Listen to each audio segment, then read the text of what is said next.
And what about if you've got special needs beneficiaries, like someone who's got a disability, or if there's someone who's got a mental health issue or a drug issue or something like that? There's certainly a lot of things that we can do in relation to protect themselves from themselves. We can put their inheritance into a trust that they don't manage. We can have it drip fed to them. We can have another person in control of it. There's a lot of ways to. How do you feel about? I've got a situation where I've got three children. One who is a drug dependent, and is under the public trustee. Does the public trustee then step in as that person's representative, or does the will, testamentary trust, if there's one, can appoint the other two children? Or the will can appoint that. It would depend on the circumstances with public trustee and what they were doing for that person. Right. In this case, they were looking after their daily living and expenses and things like that. It might be a situation where the public trustee would require the two trustees to report to them, or yeah, okay. Varied. It's varied, isn't it? That's why you need to sort of get advice and to be, because everyone's situation is unique. So there's not one size that fits all. There's not one strategy or one rule that's going to fix it. That's right. And just making sure that you have got all of that advice so that you know what your position is, what your tax advantage, what your tax situation is, and what you're trying to achieve. True. It's really important to tell the truth. And if you are trying to achieve something, then be honest. I remember very early on in my career as a sole practitioner attending a husband and wife to update their wills and powers of attorney, etc. And I went there to see them, and we were sitting down, and I was thinking, this is going to be a breeze. Everything was just so straightforward. And we got to the end, and he said to me, "Oh, there's something I should probably tell you." And I thought, "Oh yeah, this will be good." And then he said, "I've got another child." And at that point I thought, well, I don't do divorce and I don't do bail for murder. The wife was aware. And I said, well, yes, you probably should have told me. He had made no provision for that child, and they didn't want their other children to find out. Oh. And sort of, explained the problems the complexity of that could have down the track. But, if there is a child that you're wishing to disinherit or make less provision for, then let's be honest, explain the situation. There are things that we can do to lessen your estate. We can put more money outside of your estate so that there's less for that person to challenge. True. And again, it goes back to getting advice and sort of, looking at your situation and being honest and upfront. But I think you're right in terms of a lot of people I've come across say, well, I don't want that child to get any money whatsoever, so I'm leaving them out of the will. And I have to say to them, you can't do that, because then if you do that, it seems like, and correct me if I'm wrong, that you're ignoring that child, or that you're not making provision for that child in the will at all. And so the judge thinks, well, you haven't thought about them.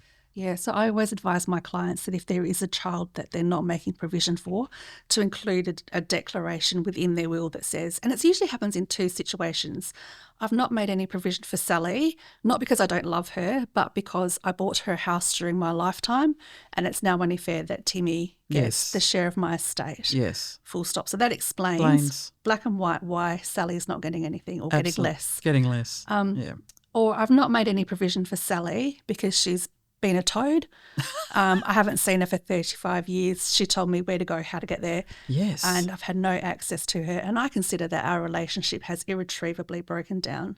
So when little Sally comes along and puts her hand up, we've got written down from the testator exactly why they've made that decision. Yes. And that could not only be for a child, but maybe a grandchild, something like Anything. that. Anything. Like. So who can contest a will?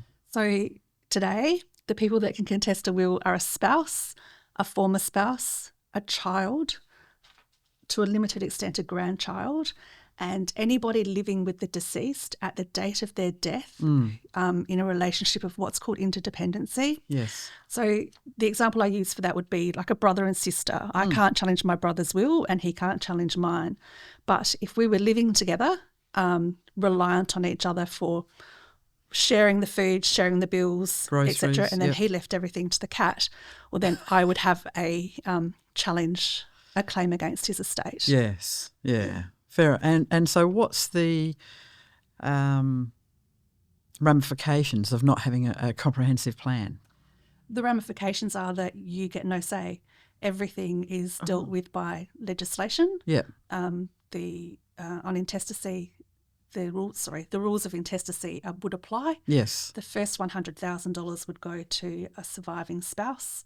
The next $100,000 goes equally to children. Yes. And then the balance is worked out between the spouses and children. If there's no spouse, we will go to children, no children to the spouse. If there's neither, the first cab off the rate then becomes parents. Right. And then siblings, and then it extends out. But you get no say in who gets precious things like jewellery or war medals. No. Everything. And I've heard other lawyers talk about a letter of wishes. What is your thoughts on that? I'm not so much in favour of a letter of wishes, because if it's referred to in the will, then the registrar of probates will want to see it. What I provide all of my clients with is called my letter to family and friends. In the event of my death, here's some information that you're going to need to know to help you get through the next few days and weeks. Please play this song at my funeral, prayers, instructions for my pets. Yes. Okay, yes. I suppose you've got to think of that, don't you? Yeah. Passwords. Oh, passwords. My financial planner is X, my accountant is my Centrelink number.